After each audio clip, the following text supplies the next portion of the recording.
વિદ્યાર્થી મિત્રો, સ્વાધ્યાયનો 7મો દાખલો. મેગ્નેટિક મોમેન્ટ આટલી ધરાવતો એક ગજિયો ચુંબક નિયમિત ચુંબકીય ક્ષેત્ર સાથે એક રેખસ્થ રહેલો છે. પ્રશ્ન છે બે, એમાંનો પહેલો છે, બાહ્ય ટોર્ક દ્વારા કેટલું કાર્ય કરવું પડે કે જેથી તેની મેગ્નેટિક મોમેન્ટ ક્ષેત્રની દિશામાં લખ્યું છે, પણ એ દિશામાં તો 0 થાય. ક્ષેત્રની દિશાને લંબ અને ક્ષેત્રની દિશાને વિરુદ્ધ ગોઠવાય. અને એને લંબ ગોઠવવા માટે કેટલું કાર્ય કરવું પડે અને વિરુદ્ધ ગોઠવવા માટે કેટલું કાર્ય કરવું પડે. બંને કિસ્સામાં કેટલું ટોર્ક લાગે એ પણ આપણે શોધવાનું છે. ફરીથી એક્ઝામ્પલ આપણે સમજવા પ્રયત્ન કરીએ. તમને ડાયપોલ મોમેન્ટ આપી છે ચુંબકની 1.5 joule per tesla, ampere into metre square લખતા હતા. 2 = MB પરથી હવે આ લખે છે આપણે એકમ જૂલ પર ટેસ્લા. ત્યાર પછી નિયમિત સમાન ચુંબકીય ક્ષેત્ર આપ્યું છે 0.22 ટેસ્લા. હવે ક્ષેત્ર આ દિશામાં છે અને ડાયપોલ મોમેન્ટ પણ આ દિશામાં છે. તો બે સ્થિતિ આપી, એમાંની પહેલી સ્થિતિની હું વાત કરું, લંબ લઈ લઈએ. અને આપણે પહેલી સ્થિતિ લઈએ કે θ1 બરાબર 0 માંથી θ2 બરાબર π/2 લંબ લઈ જવા માટે કેટલું કાર્ય કરવું પડે. વિદ્યાર્થી મિત્રો, એ સૂત્ર યાદ રાખવાનું. W બરાબર MB cos θ1 માઇનસ cos θ2. ભૂલી જાય તો મેળવી લેવાનું. W બરાબર સંકલન 2dθ, ક્યાંથી ક્યાં તો કે θ1 થી θ2. સાદુરૂપ આપો એટલે આવી જશે. બધી જ કિંમત છે આપણે અહીંયા મૂકી દઈએ. એમ આપણને આપ્યા છે 1.5 ગુણ્યા 0.22 cos 0 માઇનસ cos π/2. cos π/2 0 થશે, cos 0 1 થવાનું, એટલે 1.5 ગુણ્યા 22, 1.5 into 0.22, 1.5 into 0.22 એટલે 0.33. આનો જવાબ આવે 0.33 જૂલ. એની બાજુમાં લખીએ વિરુદ્ધ લઈ જવાના. ક્યાંથી ક્યાં લઈ જવાના? વિરુદ્ધ લઈ જવાના. એટલે θ1 બરાબર 0 માંથી એને કેટલો કોણ બનાવવાના? વિરુદ્ધ, એટલે π. ફરીથી સૂત્ર લખો આજ. W ડેશ બરાબર MB cos θ1 માઇનસ cos θ2.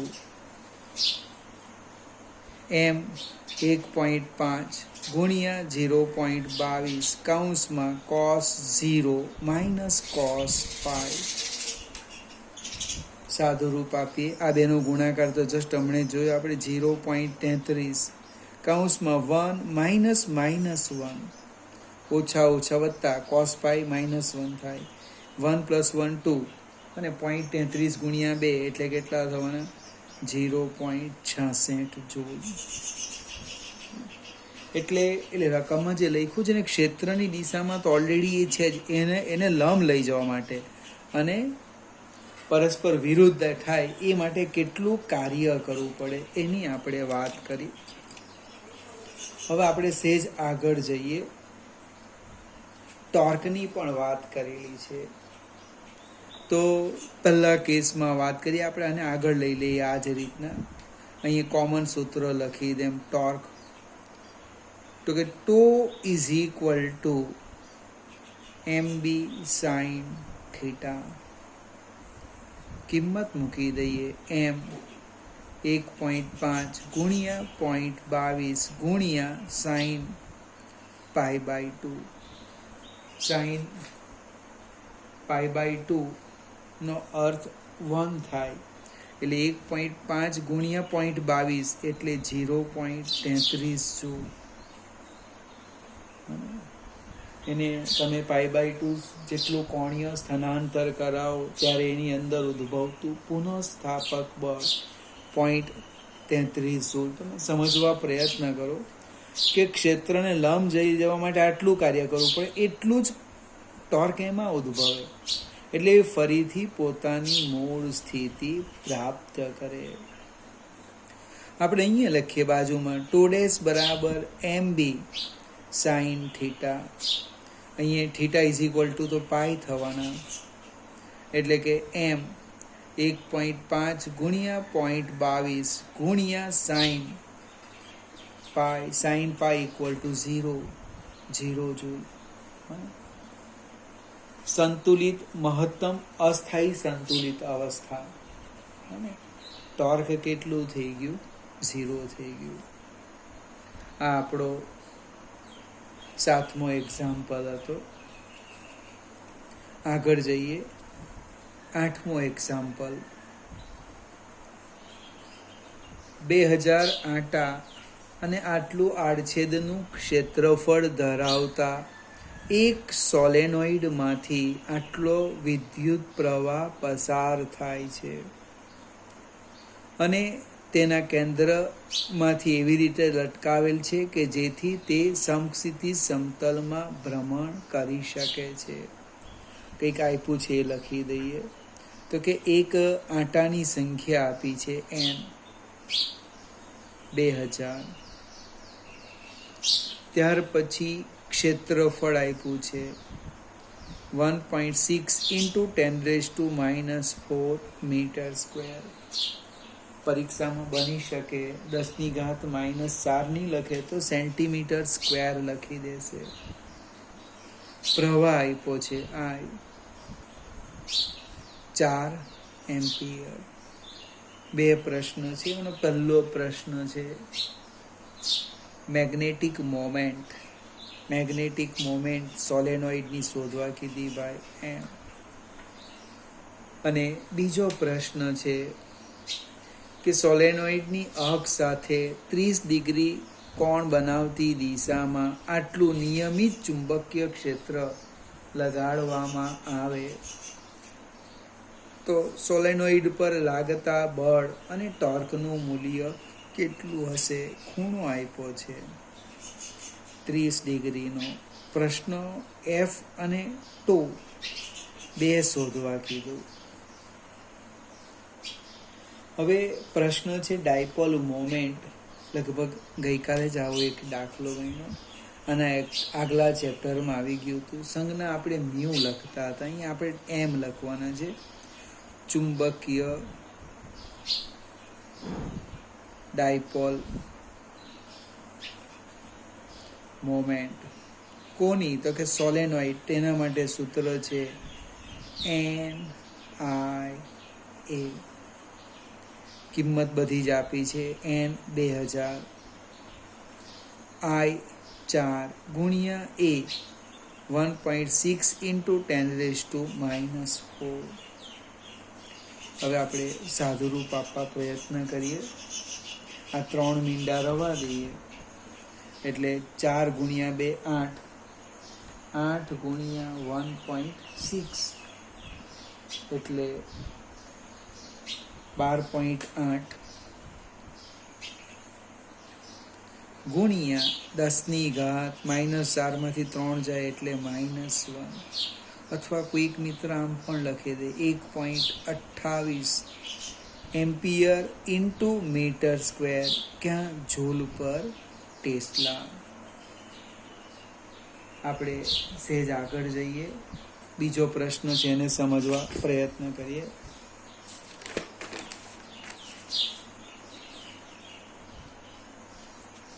ચુંબકીય ક્ષેત્ર, જે નિયમિત ચુંબકીય ક્ષેત્ર છે એ આ દિશામાં છે.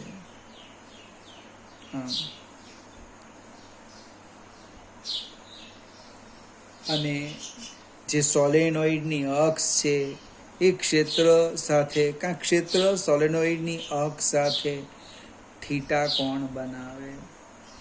આપણે એક લીટી બતાવેલી છે સોલેનોઇડમાં મેં. હવે એના બંને ધ્રુવ પર જે બળ લાગે તે બળની વાત કરું. આજે એનો ઉત્તર ધ્રુવ હશે, અહીંયા દક્ષિણ ધ્રુવ હશે. આના ઉપર આ દિશામાં બળ લાગશે Fn. QMB. QM એ સોલેનોઇડનું ધ્રુવમાન છે. સેમ અહીંયા S છે, એના ઉપર આ દિશામાં બળ લાગે Fs. QMB. ધ્રુવમાન તો સરખું જ આવવાનું QM. અને ચુંબકીય ક્ષેત્ર નિયમિત છે. એનો અર્થ એવો થાય કે પરિણામી બળ સમાસ બળ F બરાબર સદિશ Fn પ્લસ સદિશ Fs. દિશા પરસ્પર વિરુદ્ધ છે એટલે QMB ને હું પ્લસ લેમ તો QMB આ Fs માઇનસ લેવાનો, અને આને પ્લસ લઈએ તો આ માઇનસ, ક્યાં આને પ્લસ લે તો આ માઇનસ. બળ કેટલું થઈ ગયું? 0. હવે તમે ધારો તો ઓબ્જેક્ટિવ હોય ડાયરેક્ટ લખી શકાય, પહેલા ચેપ્ટરમાં આવી ગયું. સમાન વિદ્યુત ક્ષેત્રમાં વિદ્યુત ડાયપોલ પર લાગતું બળ 0. જો ક્ષેત્ર અનિયમિત હોય તો F is not equal to 0. સહેજ આગળ જઈએ. ટોર્ક પણ શોધવાનું છે. ટોર્ક તમને એટલી બધી વાર આવી ગયું કે હવે કદાચ તમને મારી જરૂર ન પણ પડે. Tau is equal to MB sine theta. એમ જસ્ટ શોધ્યા 1.28. 1.28 ગુણ્યા B. B આપણને આપ્યા છે 7.5 ઇન્ટુ 10⁻². સાઇન 30 એટલે કે સાઇન 30 1/2. 1.28 ગુણ્યા 7.5 ગુણ્યા 10⁻². ગુણ્યા 1/2. આપણે સાદું રૂપ આપીએ 1.28 ગુણ્યા 7.5 ભાગ્યા 2 એટલે 4.8 ઇન્ટુ 10⁻². એકમ ટોર્ક એટલે જૂલ. કદાચ તમને પણ ખ્યાલ આવશે. આ ટોર્કને લગતું એકાદ ઓબ્જેક્ટિવ ખરેખર પૂછી શકાય. સહેજ આપણે આગળ જઈએ. 9મો એક્ઝામ્પલ.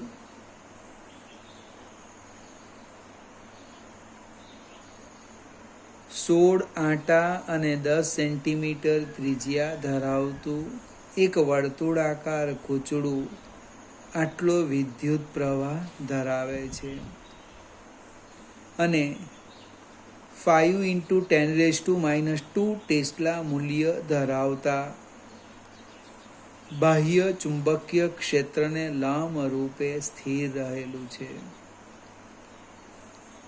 ક્ષેત્રની દિશાને લંબ અને ગૂંચળાના સમતલમાં રહેલી અક્ષને અનુલક્ષીને ગૂંચળું મુક્ત ભ્રમણ કરી શકે છે. જ્યારે ગૂંચળાને થોડુંક ગુમાવીને છોડી દેવામાં આવે ત્યારે તે તેની સ્થિર સંતુલિત સ્થિતિની આસપાસ આટલી આવૃત્તિથી આંદોલન કરે છે. તો ગૂંચળાની તેની ભ્રમણ અક્ષને અનુલક્ષીને જડત્વની ચાક માત્રા શોધો. ચલો જોઈએ ભાઈ. આંટા આપેલા છે N, ત્રિજ્યા આપી છે R, 10 સેન્ટીમીટર એટલે 0.1 મીટર. પ્રવાહ આપ્યો છે. ફરીથી આ પ્રવાહ માટે આપણે સંજ્ઞા બદલી કાઢીએ. સ્મોલ I લઈ લઈએ. 0.75 એમ્પિયર. ત્યાર પછી ચુંબકીય ક્ષેત્ર આપ્યું છે બી, 5 × 10⁻² ટેસ્લા. આવૃત્તિ અને ન્યૂ કેટલી છે? 2 હર્ટ્ઝ. અને જડત્વની ચાક માત્રા શોધવી છે. હવે એક સ્ટેપ આપણે આગળ જઈએ. પહેલાં તો સૂત્ર યાદ કરીએ આવર્તકાળનું, અથવા તો ડાયપોલ મોમેન્ટ શોધી કાઢીએ ગૂંચળાની, કારણ કે એની આપણને જરૂર પડશે. ગૂંચળાની ડાયપોલ મોમેન્ટ, સોલેનોઇડની ડાયપોલ મોમેન્ટ M = NIA. હવે એ કેવી રીતે લખવાના?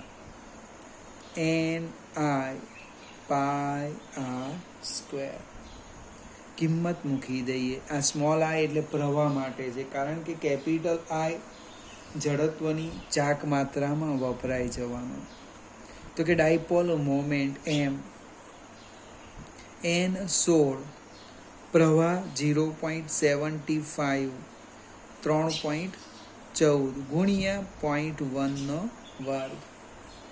આપણે સાદું રૂપ આપીએ 16 ગુણ્યા 0.75 ગુણ્યા 3.14 ગુણ્યા 0.1 ગુણ્યા 0.1, એટલે ડાયપોલ મોમેન્ટ આવવાની 0.3768 એમ્પિયર × મીટર². રાઉન્ડ ઓફ કરવું હોય તો 2 અંક કરી શકાય, અહીંયા 2 છે એટલે, અથવા તો લઘુત્તમ આ તો સંખ્યા છે એમાં નહીં આવે. હવે આપણે આવર્તકાળના સૂત્ર તરફ જઈએ. આવર્તકાળનું સૂત્ર T = 2π √, અને T = 2π √I/MB. હવે આવર્તકાળ અને આવૃત્તિ એકબીજાના વ્યસ્ત, અને અહીંયા આપણે આગળ લખી દઈએ આવૃત્તિ. પહેલા ફ્રીક્વન્સીનો F લખાતો હતો, હવે સંજ્ઞા બદલાઈ ગઈ છે 1/T. એટલે કે ન્યૂ બરાબર 1/2π, અને આખું ઉલટાવી કાઢું છું, √MB/I. ખ્યાલ આવે કે નહીં આવે? 1/T એટલે આનો ડાયરેક્ટ સીધો વ્યસ્ત કરી દીધો છે મેં. વર્ગ કરીએ, આવૃત્તિનો વર્ગ એટલે ν²/4π² MB/I. મારો કોઈક મિત્ર તો એમનો બી વર્ગ કરશે અને બીનો બી વર્ગ લખી દેશે. પ્લીઝ ભાઈ, વર્ગમૂળમાં છે આ. આઈ શોધવાના છે. I = 1/4π² MB/ν². કિંમત મૂકી દેવું. 1/4 ગુણ્યા 3.14 વર્ગ ગુણ્યા M, જસ્ટ M આપણે હમણાં જ શોધ્યા, 0.3768 × B. મને ચુંબકીય ક્ષેત્ર આપણને આપ્યું છે 5 × 10⁻², 5 × 10⁻², ડિવાઈડ બાય આવૃત્તિ 2 વર્ગ 4. સાદું રૂપ આપણે આપવા પ્રયત્ન કરીએ. અંશમાં થવાનું 5 ગુણ્યા 0.3768, એટલે એ આવવાના 1.884 × 10⁻², ડિવાઈડ બાય છેદમાં 4 ગુણ્યા 4 16, 16 ગુણ્યા 3.14 ગુણ્યા 3.14, એટલે 1 157.75 સાદુરૂપ આપીએ 1.884 ડિવાઈડ બાય 157.75 એટલે લગભગ 0.0119 અને કિલોગ્રામ ઇન્ટુ મીટર સ્ક્વેર 10⁻². હવે આપણી મર્યાદા હોય તો અહીંયા અટકી જવાનું. કોઈ એકને થાય કે મારે પ્રમાણિત સ્વરૂપ લખવું છે તો એક સ્ટેપ આગળ જઈએ. જમણી બાજુ 2 દશાંશ ચિહ્ન ખસેડું છું એટલે આ બાજુ -4 2 ઘટાડવાના. કોઈકને થાય કે 9 નથી ગમતા તો અહીંયા 2 લખી દેવું. Kilogram into metre square. ફરીથી એક લગભગ ઉદાહરણમાં આવો એક દાખલો છે ને એક દાખલો અહીંયા આવી ગયો કે જેમાં આવતકાળના સૂત્રનો ઉપયોગ થયો. સહેજ આપણે આગળ જઈએ. 10મો એક્ઝામ્પલ એક નાનો સરખો છે. મેગ્નેટિક મેરિડિયનને સમાંતર ઉધ્વ સમતલમાં મુક્ત ભ્રમણ કરી શકે તેવી એક ચુંબકીય સોયને અણી સમસ્થિતિ સાથે નીચે તરફ આટલો કોણ બનાવતી દિશામાં છે. આ સ્થળે પૃથ્વીના ચુંબકીય ક્ષેત્રનો સમક્ષિતિજ ઘટક આટલો છે. તો આ સ્થળે પૃથ્વીના ચુંબકીય ક્ષેત્રનું માન શોધો. હવે ભાઈ આ મેગ્નેટિક મેરિડિયન લઈ લઈએ. આ દાખલો લગભગ ગઈકાલે જ ગણ્યો છે અને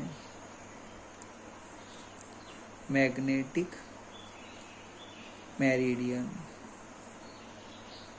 હવે જે ચુંબકીય સોય છે કોઈ પણ જગ્યાએ મૂકું, હું અહીંયા મૂકી દેમ તો એ આ રીતના જો હું ચુંબકીય સોય મૂકું તો એવું લખ્યું છે કે ચુંબકીય સોયની અણી સમસ્થિતિ સાથે નીચે તરફ 22 ડિગ્રીનો કોણ.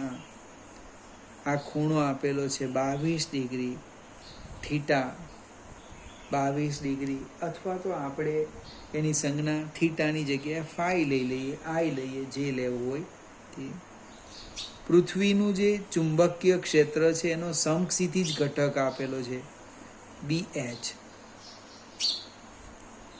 BH આપણને આપ્યો છે 0.35 cos ને મારો પ્રશ્ન છે આ સ્થળે B કેટલું, આ B શોધવાનું છે, એનું મૂલ્ય આપ્યું છે. હવે આકૃતિ પરથી આપણે જોઈ શકીએ બને કે હું cos 22 લઈ લઉં. cos 22 તો શું લખાય? પાસેની બાજુ તો કે BH ભાગ્યા કર્ણ એટલે B. એટલે B કેટલા થવાના? B સામે લઈ જાવ એટલે BH બાય cos 22. હવે આ cos 22 કેવી રીતે શોધવાના અને એ આપણે જોઈ લઈએ. B બરાબર BH છેદમાં cos 22. મારી પાસે નેચરલ કોસાઇન નથી તો હવે તો હું આમ લખી શકું છું ભાઈ, cos 90 માઇનસ, હું લખું છું વાક્ય રચના 90 માઇનસ 68. તમે આનો તફાવત લેવ તો 22 જ આવે અને 68 વત્તા 22, 8 ને 2 10 શું વધી આવી 1, 7 ને 2 9. પણ આ 90 લખ્યા એટલે વિધેય બદલાવવાનું π/2.